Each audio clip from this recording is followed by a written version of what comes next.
حضرت ابن عباس رضی اللہ تعالیٰ عنہ فرماتے ہیں کہ مجھ سے سلمان فارسی رضی اللہ تعالیٰ عنہ نے اپنے اسلام لانے کا واقعہ خود اپنی زبان سے اس طرح بیان کیا کہ میں ملک فارس سے قریہ جئی کا رہنے والا تھا۔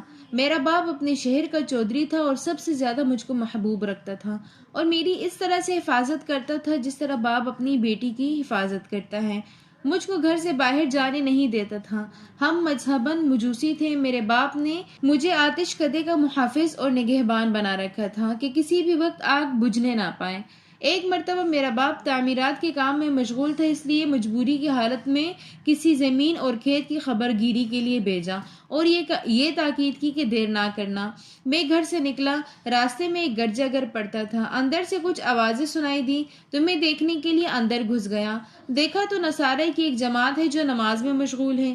مجھے ان کی عبادت بہت پسند آئی اور میں نے دل میں کہا کہ یہ دین تو ہمارے دین سے بہتر ہے، اور میں نے ان لوگوں سے دریافت کیا کہ اس دین کی اصل کیا ہے، تو انہوں نے کہا کہ شام میں اور اسی دوران میرے باپ نے ایک قاصد کو تلاش کرنے کے لیے میرے پیچھے بھیج دیا اور وہ قاصد آ کر مجھے لے گیا۔ جب گھر واپس آیا تو باپ نے دریافت کیا کہ ایک بیٹے تو کہاں تھا؟ میں نے تمام واقعہ باپ کو سنا دیا اور کہا کہ میں دین نصرانیت کو قبول کرنا چاہتا ہوں۔ تو میرے باپ نے میرے پاؤں میں بیڑیاں ڈال دی اور کہا کہ اس دین کے اندر کچھ بھی نہیں ہے، اور پھر میں نے پوشیدہ طور پر نصارہ سے کہلا بھیجا کہ جب کوئی قافلہ شام کی طرف جائے تو مجھ کو اطلاع کرنا۔ چنانچہ جب ایک قافلہ جانے لگا تو انہوں نے مجھے پیغام بھجوایا کہ تاجروں کا ایک قافلہ شام کی طرف جا رہا ہے۔ میں نے موقع پا کر بیڑیاں اپنے پاؤں سے نکال دی اور گھر سے اپنا کچھ ضروری سامان لے کر بھاگ گیا۔ شام پہنچ کر دریافت کیا عیسائیوں میں سے کہ سب سے بڑا عالم کون ہے، تو لوگوں نے ایک پادری کا نام بتلایا۔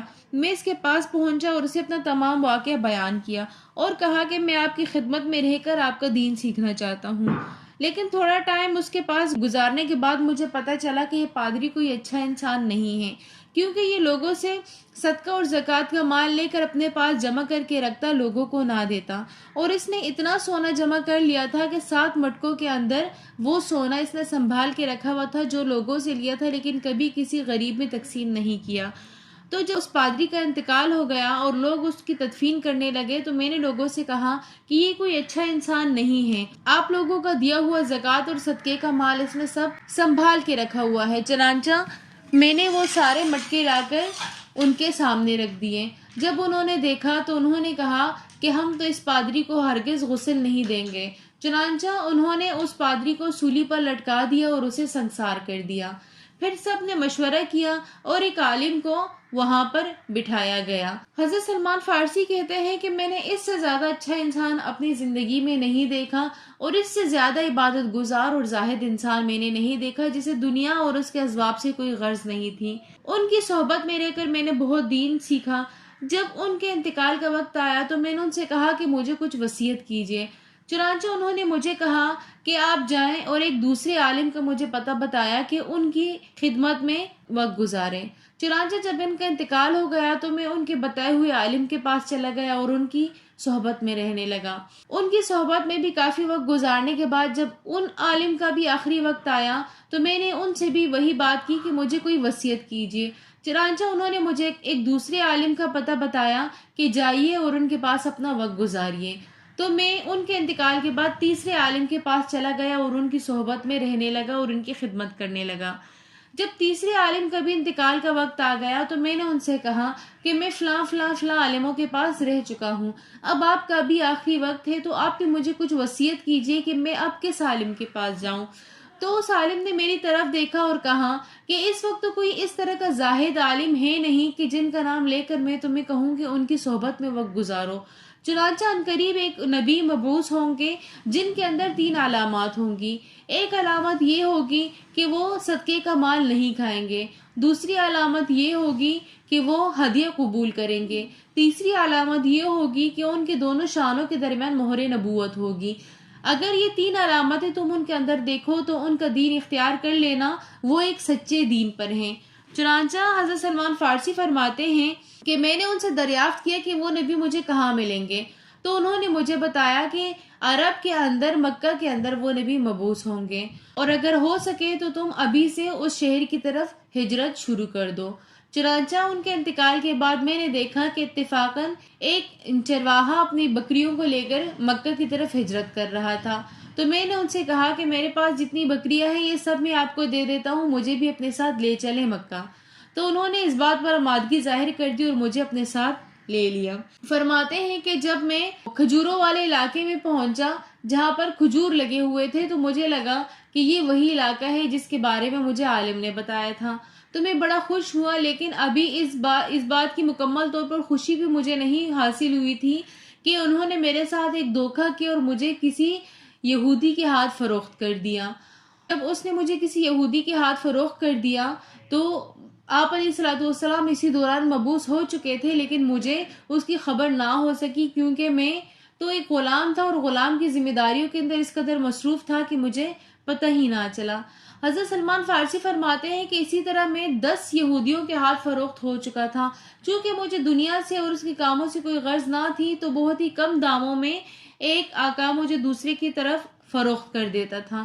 اسی دوران جب میں آخری 10ویں یہودی کے پاس جب فروخت ہوا اور اس کی خدمت میں لگا رہا، یہ میں ایک درخت کے اوپر بیٹھا ہوا تھا اور میرے ساتھ ایک دوسرا آدمی بھی تھا جو کہہ رہا تھا مجھ سے کہ تمہیں پتہ ہے کہ یہاں کے لوگ پاگل ہو گئے ہیں۔ تو میں نے کہا کہ کیوں؟ تو انہوں نے کہا یہاں کے لوگ ایک آدمی کے پاس جمع ہیں اور ان کے دین کو قبول کر رہے ہیں اور اس کے اوپر ایمان لا رہے ہیں۔ تو میرے اوپر ایک کپکپی طاری ہو گئی، میں نے کہا کہ یہ تو شاید وہی نبی ہے جس کے بارے میں مجھے عالم نے بتایا تھا۔ فرماتے ہیں کہ پھر میں نے کچھ مال جمع کرنا شروع کر دیا اور آپ علیہ الصلوۃ والسلام کی خدمت میں حاضر ہوا اور کہا کہ یہ کچھ صدقہ ہے، اس کو قبول فرما لیجئے۔ کہتے ہیں کہ آپ علیہ الصلوۃ والسلام نے مجھ سے فرمایا کہ میں تو صدقے کا مال نہیں کھاتا، لیکن صحابہ کرام کو اجازت دے دی کہ آپ کھا لیجئے۔ پھر میں دوبارہ اپنی آقا کے پاس گیا اور دوبارہ سے کچھ مال جمع کرنا شروع کر دیا۔ جب میں نے دوبارہ مال جمع کر کے اس کی خدمت میں گیا، آپ علیہ الصلوۃ والسلام کی خدمت میں حاضر ہوا، تو میں نے آپ علیہ الصلوۃ والسلام سے کہا کہ آپ تو صدقے کا مال قبول نہیں کرتے، میں کچھ ہدیہ لے کر آیا ہوں، چنانچہ یہ قبول فرما لیجئے۔ تو فرماتے ہیں کہ آپ علیہ الصلوۃ والسلام نے ہدیہ قبول کر لیا، خود بھی کھایا اور صحابہ کرام رضی اللہ تعالیٰ عنہم اجمعین کو بھی ان میں سے کھلایا۔ پھر فرماتے ہیں کہ میں نے آپ علیہ الصلوۃ والسلام کو تیسری بار ایک جنازے میں دیکھا کہ آپ علیہ الصلوۃ والسلام صحابہ کی جماعت کے ساتھ ایک جنازے کی تدفین کے لیے جا رہے ہیں، تو میں آگے سے پیچھے کی طرف آ گیا کہ میں دونوں شانوں کے درمیان میں آپ علیہ الصلوۃ والسلام کی مہر نبوت کو دیکھ سکوں۔ تو آپ علیہ الصلوۃ والسلام سمجھ گئے اور مسکرائے اور کہنے لگے ادھر آ جاؤ سلمان، اور اپنے شانوں سے چادر ہٹائی اور میں نے دونوں شانوں کے درمیان مہر نبوت کو دیکھ لیا۔ سلمان فارسی فرماتے ہیں کہ میں آگے آیا اور آپ علیہ الصلوۃ والسلام کی مہر نبوت پر بوسہ دیا اور آپ علیہ الصلوۃ والسلام سے اسلام قبول کیا اور اپنا یہ مکمل واقعہ آپ علیہ الصلوۃ والسلام اور صحابہ کرام رضی اللہ تعالیٰ عنہم اجمعین کو میں نے سنایا۔